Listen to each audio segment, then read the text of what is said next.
Saya senang sekali bisa berada di tempat ini. Di awal tahun 70-an saya tukang pel di sini, saudara. Tapi gereja belum sebesar ini ya.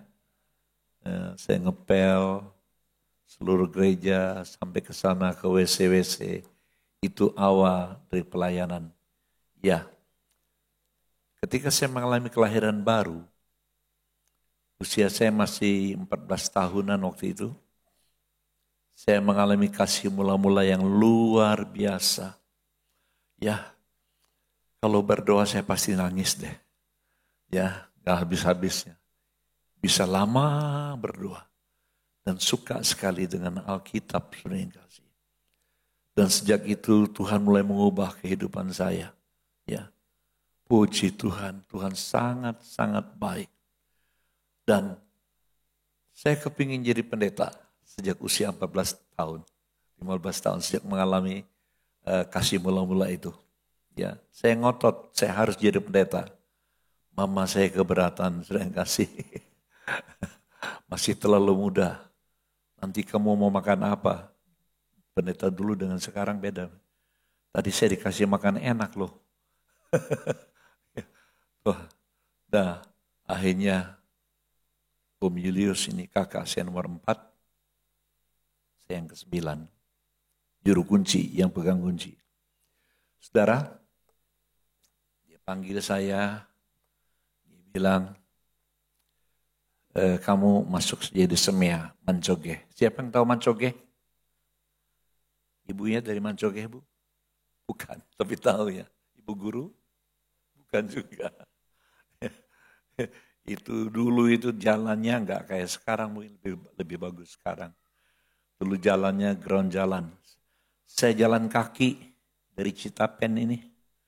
Tiap hari jalan kaki ke Mancoge. Kadang-kadang naik sepeda. Tapi saya milih jalan kaki. Nah, luar biasa. Tahun 70-an itu ada guru kimia.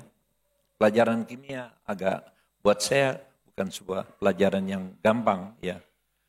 Ngajarnya pakai bahasa Sunda. Jadi saya angkat tangan. Maaf Pak, bahasa Indonesia ya. Ya, bahasa Indonesia.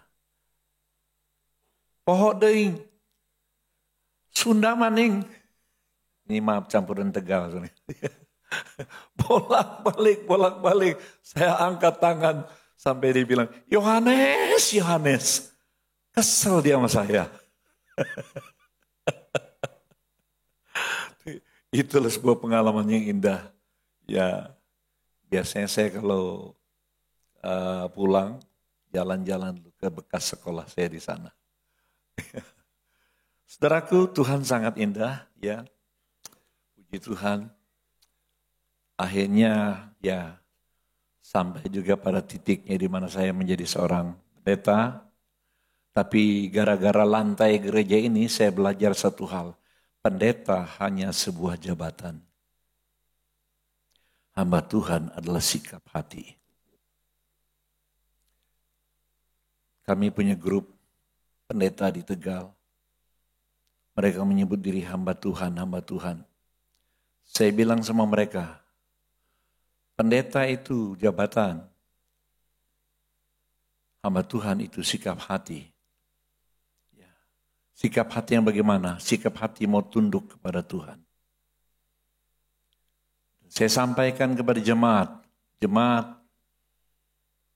baik pendeta maupun seluruh jemaat adalah hamba Tuhan. Artinya apa? Orang yang mau tunduk dan taat kepada Tuhan. Yaitu orang-orang yang takut akan Tuhan. Jadi sering kekasih, mulai hari ini, yakini diri masing-masing. Saudara-saudari Bapak Ibu sekalian adalah hamba-hamba Tuhan. Artinya apa? Orang-orang yang mau tunduk dan taat kepada Tuhan. Bisa aja sering kekasih, pendeta tidak tunduk kepada Tuhan. Macam-macam aneh-aneh. Ya. Tapi udah, biarkan. Tapi mari kita semua adalah hamba-hamba Tuhan. Katakan dengan keras, saya adalah hamba Tuhan. 2, 3, saya adalah hamba Tuhan.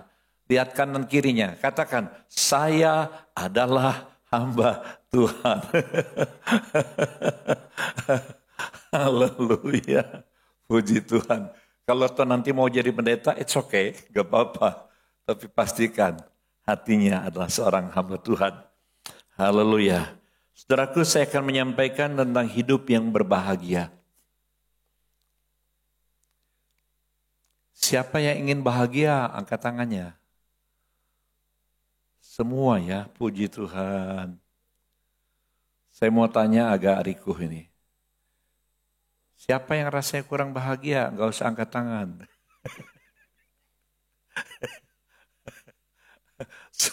Semua orang ingin berbahagia.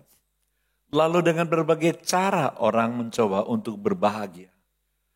Antara lain ada yang mengumpulkan harta kekayaan yang berlimpah-limpah. Nyatanya sering kekasih, tidak berbahagia juga. Dengan uang yang banyak, dengan materi yang begitu banyak, tidak berbahagia. Bahkan kita tahu, mendengar berita ada orang-orang kaya tertentu yang akhirnya mereka bunuh diri. Ini baru kejadian di Semarang kalau nggak salah. Baru 2 hari yang lalu. Seorang pria yang ganteng, yang gagah, yang badannya kekar.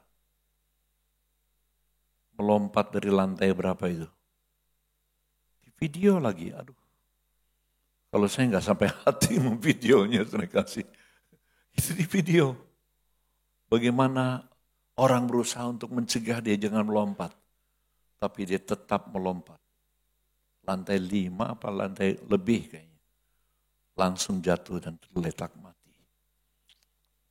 Saya tidak kenal dia, tapi saya sungguh berduka cita. Kenapa? Sebab iblis adalah pencuri iman kita, pembunuh, kalau perlu membunuh fisik kita, dan terakhir peminasa. Bunuh diri bukan solusi. Itu cara kerja iblis untuk mengantar seseorang ke neraka. Saya berharap tidak ada yang berpikiran untuk bunuh diri ya. Kalau tuh ada yang susah, kiranya firman Tuhan siang hari ini mengubah pola berpikir. Ya. Menyebabkan kita berbahagia atau tidak itu apa? Cara berpikir kita itu sangat menentukan, sangat merespon.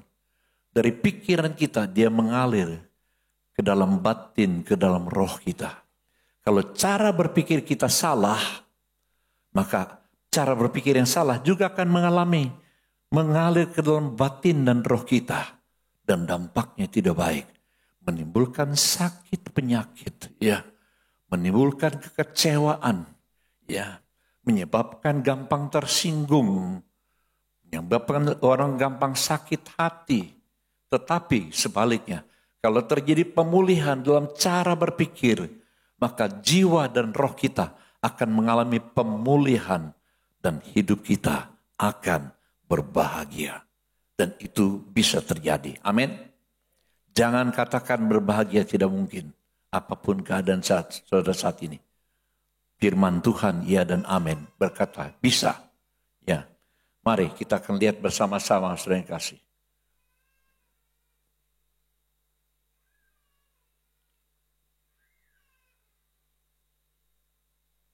Ya. Dalam Mazmur pasal 128 ayat 1 sampai 4 dikatakan demikian.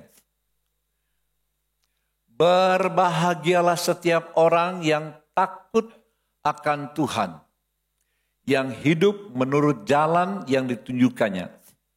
Apabila engkau memakan hasil jerih payah tanganmu, berbahagialah engkau dan baiklah keadaanmu. Jadi kita bisa melihat di sini kasih. Caranya untuk berbahagia. Tuhan tunjukkan dalam Alkitab Alkitab adalah buku yang luar biasa. Firman Tuhan. Saya kagum sekali dengan Alkitab.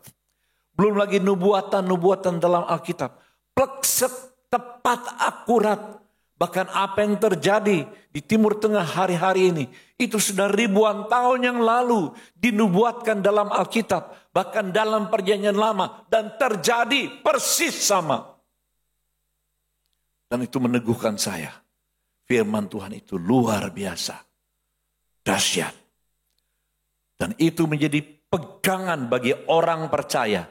Saudara yang kekasih, persoalannya hari ini, banyak orang mengaku diri orang percaya, tapi sesungguhnya bukan. Kenapa? Sebab kata percaya dalam Perjanjian Baru, ditulis dalam bahasa Yunani aslinya, kata percaya itu dari kata pistiu. Pistiu. Percayalah kepadaku. Tuhan Yesus berkata, pistiu. Pistiu itu artinya melekat. Itu arti yang pertama dari kata pistiu. So, melekatlah kepadaku.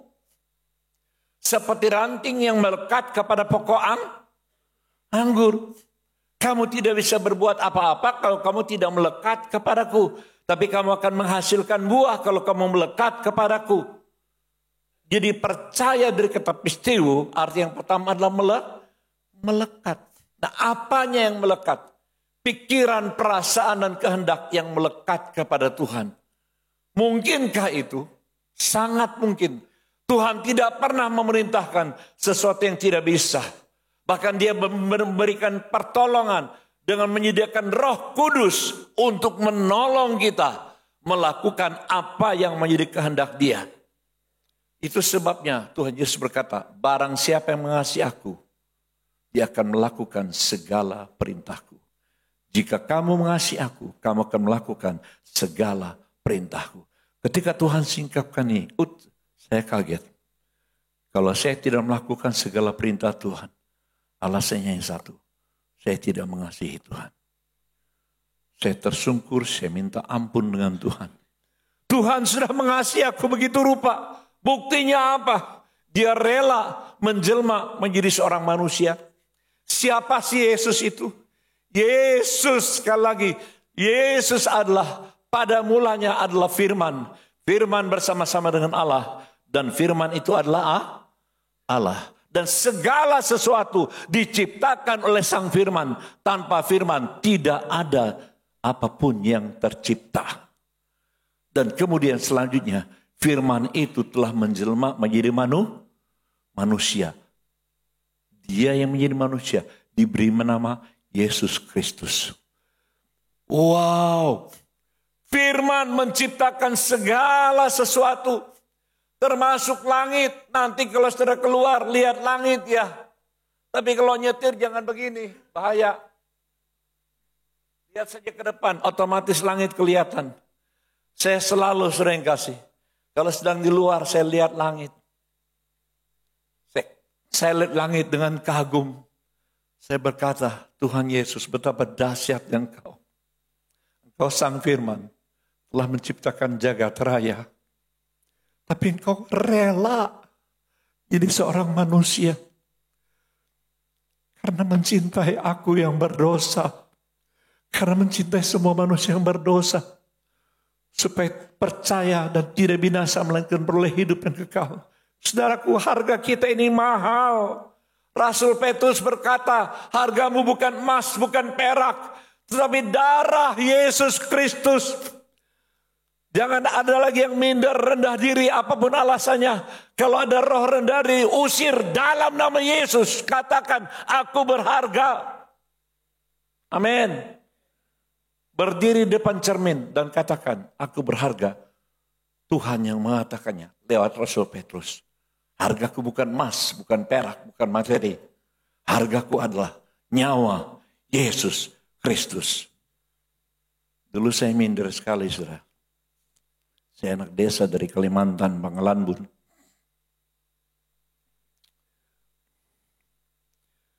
Hidup saya gelap. Tapi sejak mengenal Tuhan Yesus, saya mencintai firman-Nya. Perubahan mulai terjadi. Dan salah satu firman yang mengubah saya adalah apa yang dikatakan Rasul Petrus. Saya suka berdiri di depan cermin dan berkata, John, kamu berharga. Hargamu bukan orang mengatakan apa tentang kamu. Tapi Tuhan berkata tentang kamu.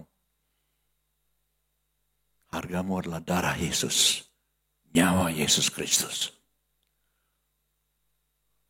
Dahulu, tahun 68 saya pindah ke Surabaya bulan November. 69 saya jadi anggota paduan suara yang paling muda ya. Karena saya suka menyanyi ya. Dan itu kami berdiri di atas, duduk di atas. Sini ada banyak kursi, sana kursi, ya, pemusik juga. Dan kalau paduan suara di situ ada terap-terap harus turun.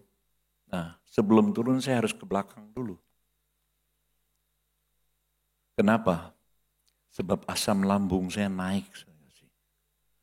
Kenapa asam lambung naik? Cemas. Menghadapi orang banyak, cemas. Apa yang saya lakukan di belakang? Saya harus muntah. Buang dulu asam lambungnya. Setelah itu baru saya merasa enak. Saya ngemut palitol. Palitol itu permen kecil, zaman sekarang sudah nggak ada ya. Baru saya nyanyi dengan tenang. Itu bertahun-tahun. Sembuhnya bagaimana?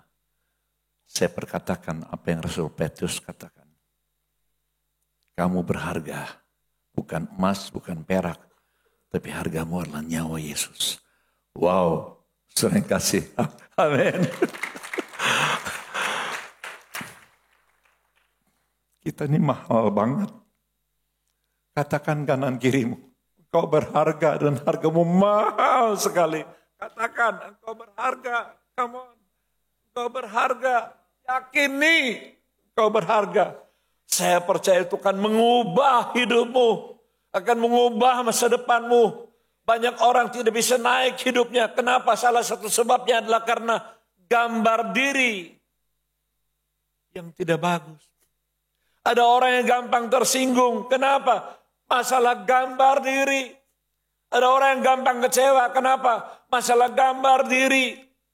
Ada orang yang menjadi sombong karena kaya dan pendidikannya tinggi. Kenapa? Karena gambar diri. Sebetulnya kalau gambar dirinya bagus, sekalipun dia kaya dan pendidikannya bagus, dia tenang-tenang saja. Oke-oke saja. Tapi kalau gambar diri nggak bagus, bisa dapat posisi tinggi bagus. Jadi sombong, bergengsi. Pengumuman, orang yang bergengsi sedang mengumumkan gambar dirinya tidak bagus. Jadi jangan ada yang bergengsi ya. Mulai hari ini akan ketahuan kalau kita sok gengsi. Nah, apa yang harus dilakukan? Perlu konseling. Di sini ada konseling kan? Nah, perlu ada pelayanan khusus.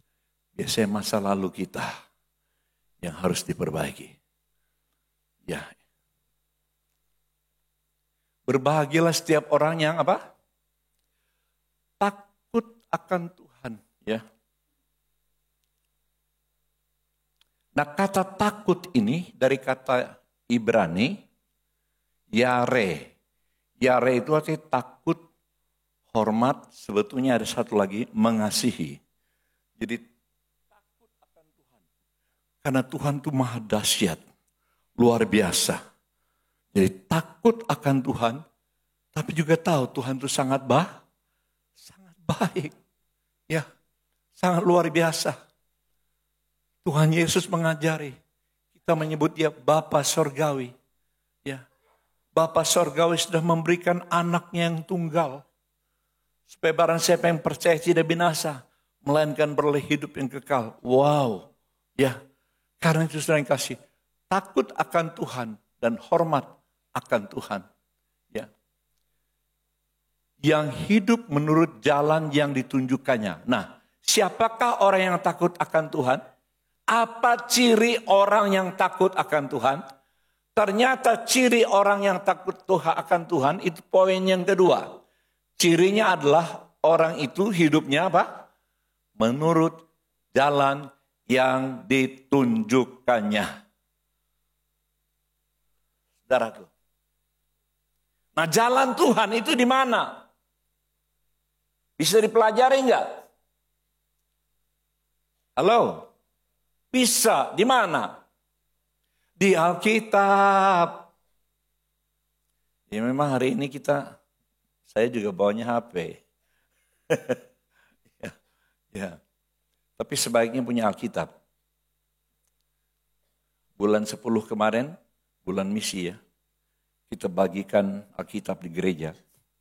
Karena kita dapat dari The Gideon, ada hubungan gak? Ya, dapat gratis dari Gideon. Ketika jemaat pulang kita berikan bulan penginjilan, ya sebutnya kalau penginjilan gak pakai bulan. Tapi saya bilang dan mereka, kalau susah ngomong panjang lebar, kasihkan aja Alkitab. Saya kasihkan Alkitab kepada seorang haji. Ya, sebelumnya saya memang kontek-kontek karena masih tetangga, ya suka ngobrol. Dan kemudian saya bawa Alkitab. Saya bilang kepada Pak Haji ini, Pak, aku ini baca Al-Quran, Pak. Punya 2, satu di kantor, satu di rumah. Dan memang saya baca Al-Quran. Saya pelajari, ya. Salah satunya saya baca di sana, Allah itu adalah zat. Zat. Jadi saya tanya dengan seorang teman saya yang 4 kali naik haji. Kenapa di Al-Quran dikatakan Allah itu zat? Kalau di kami Allah itu pribadi yang punya pikiran, perasaan, dan kehendak. Pribadi yang maha kuasa. Kenapa kitab Anda mengatakannya zat? Gak bisa jawab, saudara.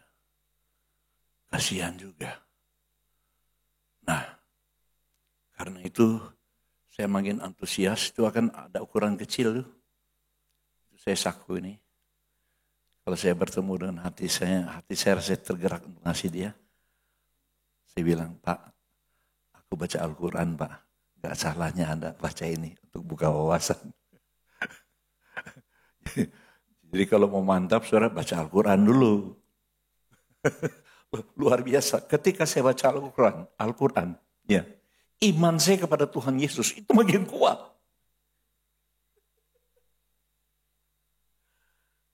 Isa itu Rohullah. Yohanes kan mengatakan, ya, Roh Allah.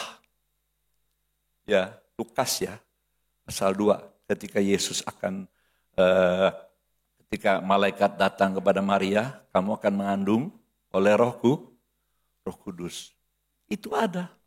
Isa Rohullah. Jadi saya menginjil pakai kitab mereka. Ya. Dan yang kedua dikatakan Isa itu kalimatullah. Do you know kalimatullah? Kalimat itu firman, kalam Allah, kalimat Tuhu. Ya. Dan yang terakhir, Isa itu adalah hakim pada hari kiamat. Artinya apa hakim itu? Tugasnya apa? Menjatuhkan vonis. Isa Yesus itu dia pegang palu pada akhir zaman, pada hari kiamat, menjadikan vonis. Vonisnya apa? Ngetoknya kalau bukan masuk surga, masuk neraka.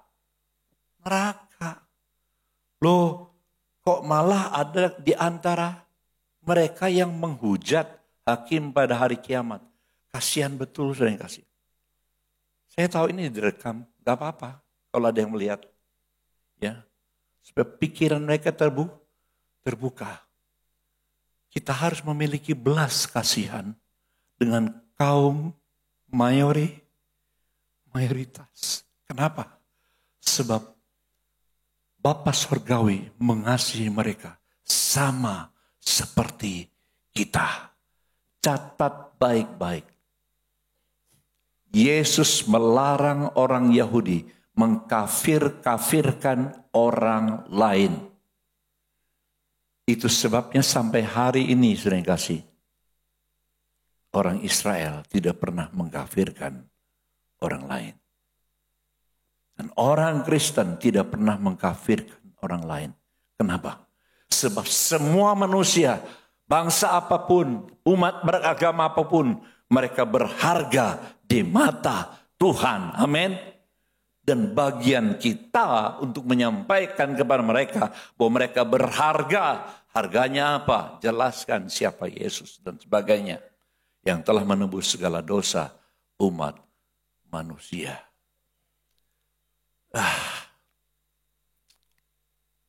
Ada seorang mantan lurah, dia seorang terkemuka di kota Tegal.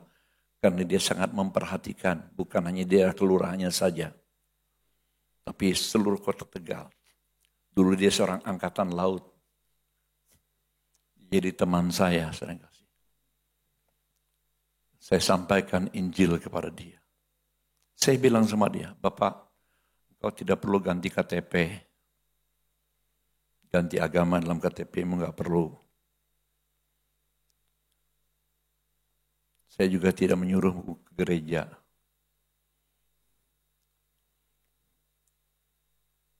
Tapi coba, kalau kau berdoa di malam hari tahajud, sebut nama Isa.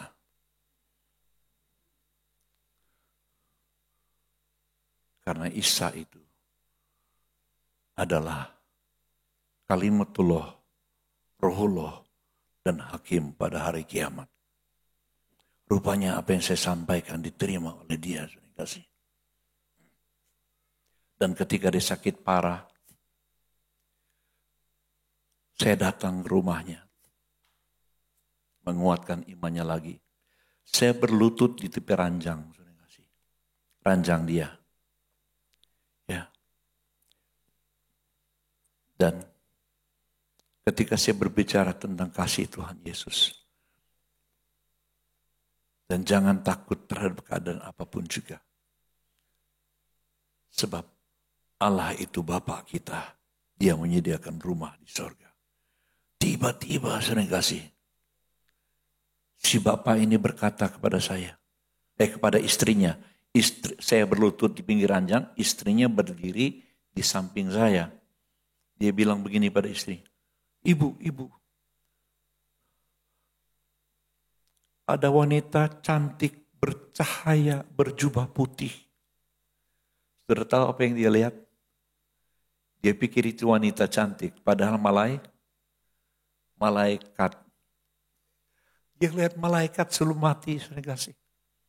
Istrinya bilang apa? Nyong tuh lebih cantik. Nyong tuh saya. Aku lebih cantik. Rupanya istrinya cemburu pada malaikat. Karena dia gak lihat malaikat. Dan setelah itu dia meninggal dunia.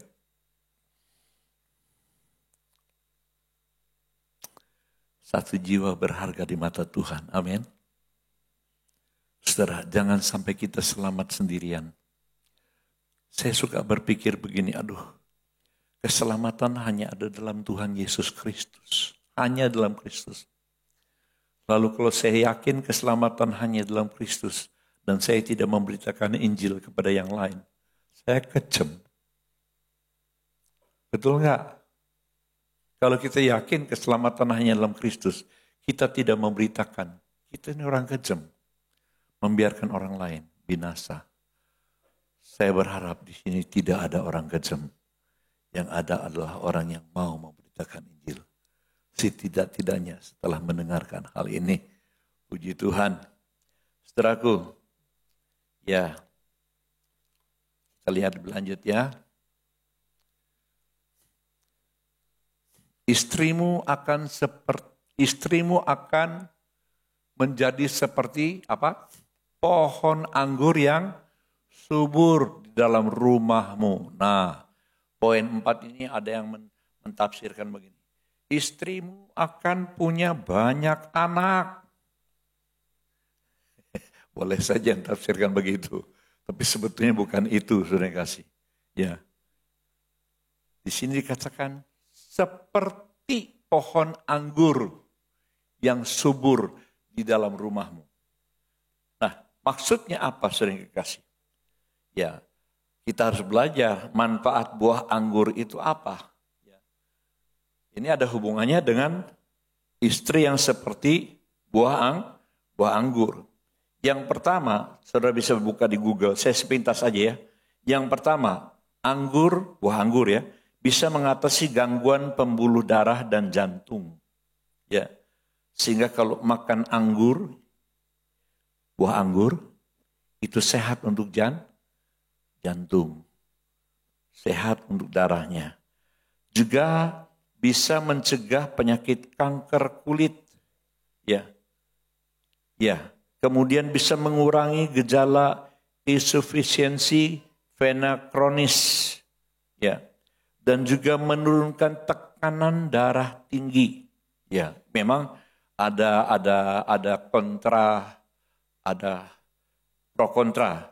Tapi saya percaya ya, anggur itu bisa baik, sehat, menurunkan darah tinggi. Sebab di sini istri yang baik itu digambarkan seperti buah anggur yang subur. Artinya apa?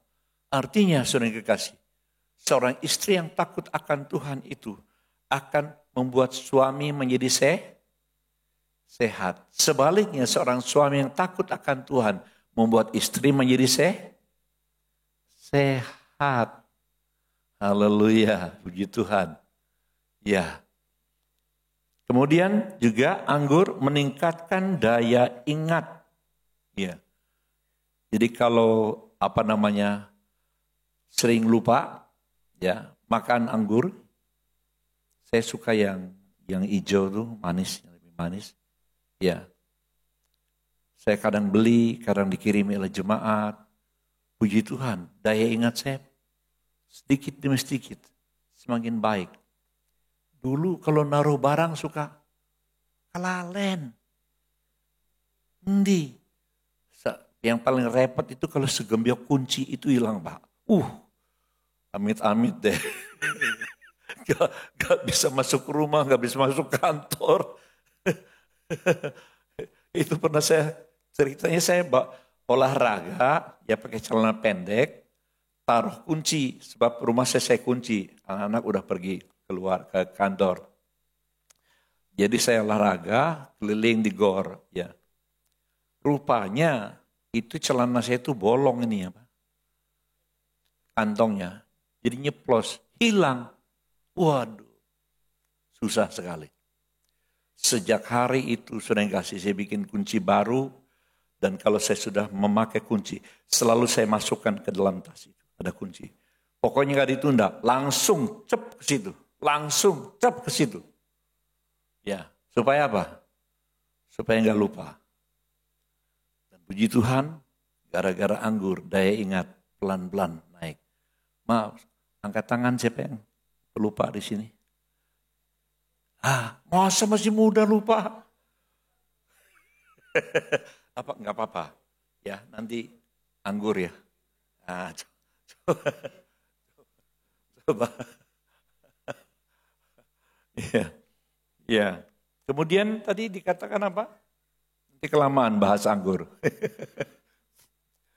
Anak-anakmu apa? Seperti tunas pohon zaitun sekeliling mejamu. Tunas pohon zaitun.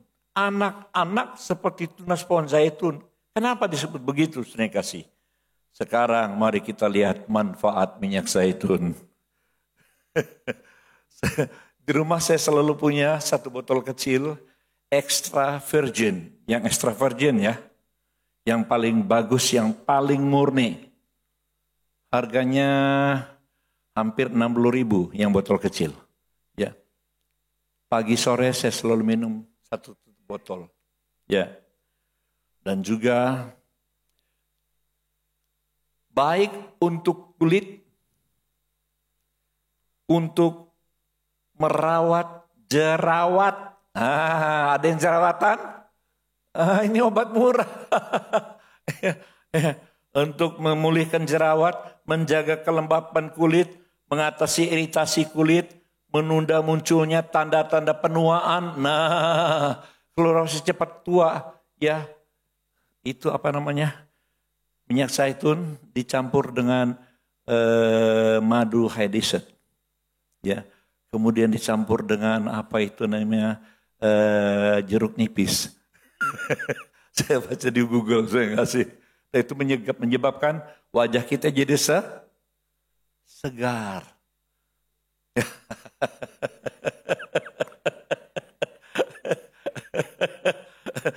Boleh dicoba deh nanti ya. Nah, ini jadi artinya apa itu? Anak-anakmu seperti tunas pohon zaitun sekeliling mejamu. Artinya anak-anak bikin sehat suasana keluarga. Kan ada keluarga yang anaknya masih kecil bikin jengkel, bikin sakit hati, bikin marah. Tapi orang yang takut akan Tuhan sering kasih, dia akan menularkan nilai-nilai kebenaran firman Tuhan kepada anak-anak. Amin. Nah ini penting sekali. Yang belum menikah, tolong angkat tangan tinggi-tinggi. Yang belum menikah, gak usah malu. Hah? Tinggi-tinggi. Nah, dengar baik-baik ya. Sebelum engkau jatuh cinta, catat baik-baik. Sebelum engkau jatuh cinta, berdoalah kepada Tuhan. Minta kepada Tuhan jodoh yang daripadanya. Jangan berdoa setelah jatuh cinta. Kenapa? Sebab kalau kau sudah jatuh cinta pada seorang pria atau wanita, lalu kau bertanya kepada Tuhan, Tuhan apakah dia orangnya? Jawabnya, ya. Karepmu dewek. Maumu sendiri, bukan suara Tuhan. Tapi kalau belum jatuh cinta, berdoa, bertanya dengan Tuhan, itu akan objektivitasnya lebih tinggi. Tuhan akan tunjukkan orangnya. Caranya macam-macam. Ya, cara Tuhan menunjukkan jodohku dulu mungkin tidak sama dengan cara Tuhan menunjukkan jodoh kepada Pak Bambang. Ya, ke Berpayanto ya. Beda-beda. Puji Tuhan. Nah, jadi sekali lagi anak-anak seperti tunas pohon zaitun artinya bikin sehat suasana. Sebab mereka dididik dengan hati yang takut akan Tuhan. Ya, anak-anak jadi seperti obat. Ya, misalnya begini, ada seorang bapak pulang dari kantor, di kantor banyak pekerjaan, bukan hanya pekerjaan, tapi juga ada orang-orang yang bikin jengkel hatinya. Ya, pulang ke rumah sudah kasih, baru sampai di depan pintu, anaknya yang lucu lari teriak, papa. Merangkul papanya kencang-kencang. Sudah kasih, inilah anak menjadi obat ya, seperti tunas pohon zaitun, bahkan sekeliling mejamu. Sesungguhnya demikianlah akan diberkati orang laki-laki yang takut akan Tuhan. Next. Kemudian Tuhan, ya yang berikut. Orang yang takut akan Tuhan tidak takut CCTV. Kok aneh nih khotbah? Tapi ya, orang yang takut akan Tuhan tidak akan takut CCTV. Hanya orang yang niatnya kurang bagus, motivasinya kurang pas, ya, mungkin kurang setia dengan pasangan hidupnya, takut pada CCTV. Jadi sering kasih pastikan, kalau kita pergi ke rumah seseorang, kita tidak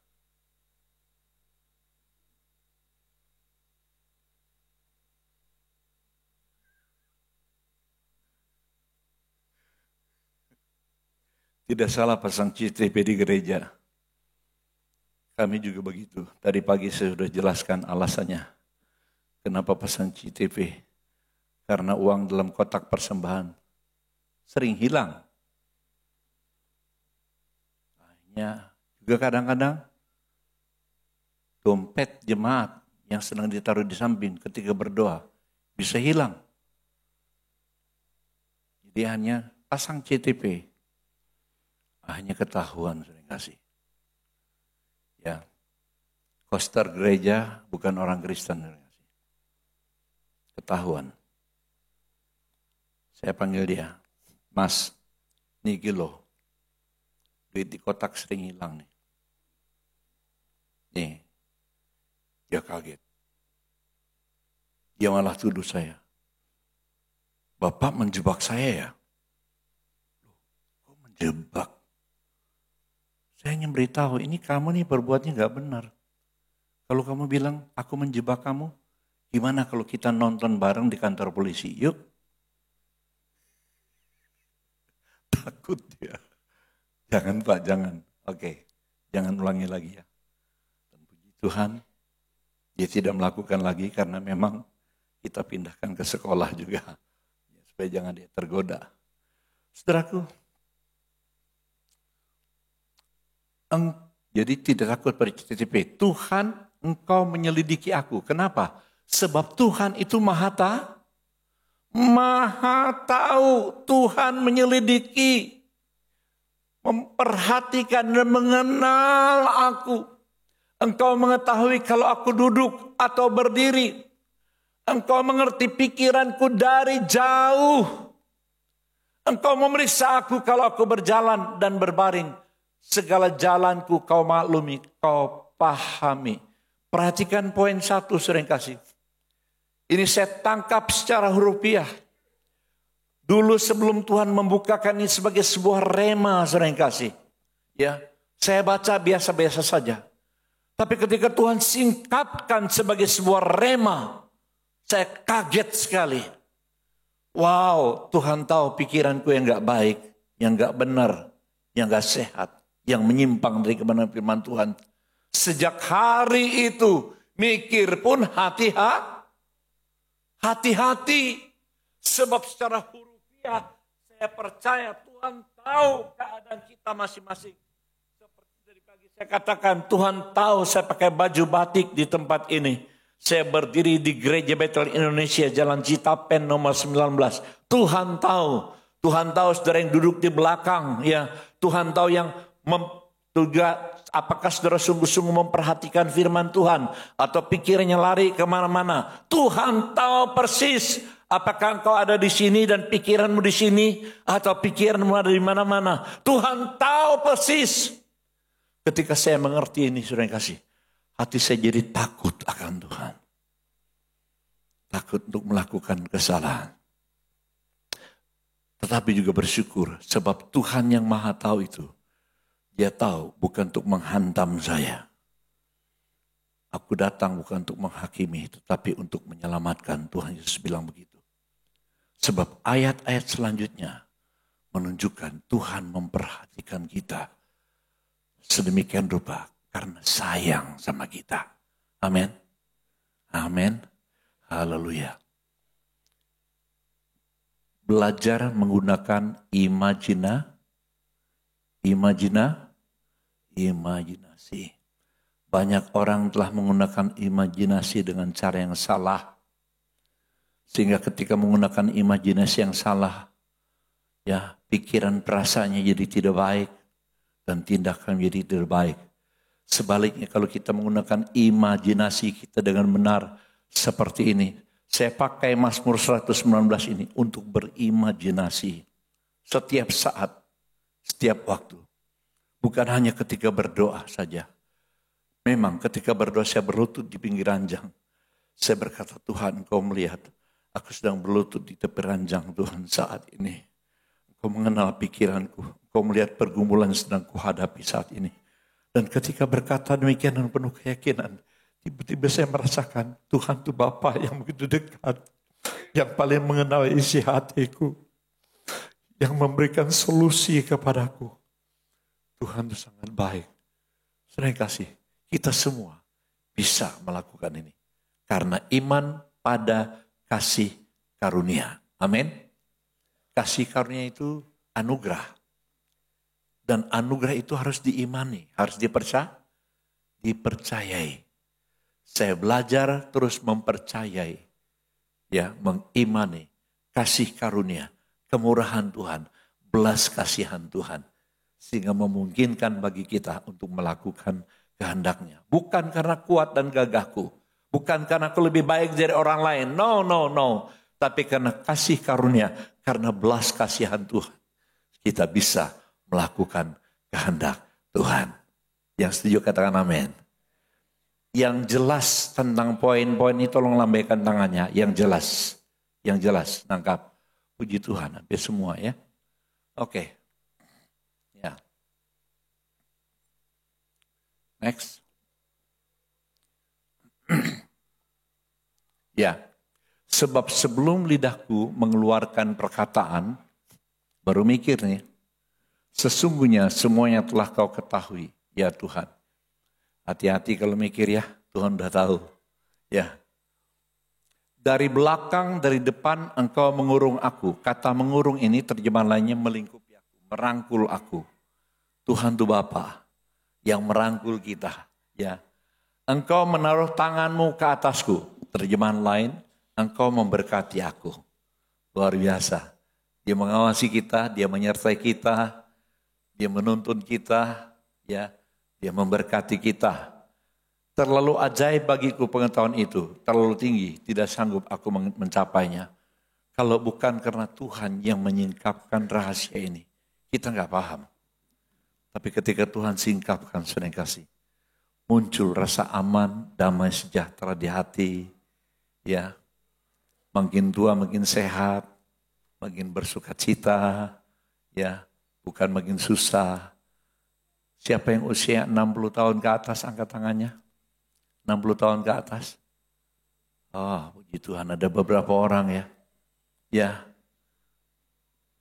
Makin melekat dengan Tuhan. Makin bahagia. Amin. Haleluya. Mari kita sama-sama bangkit berdiri.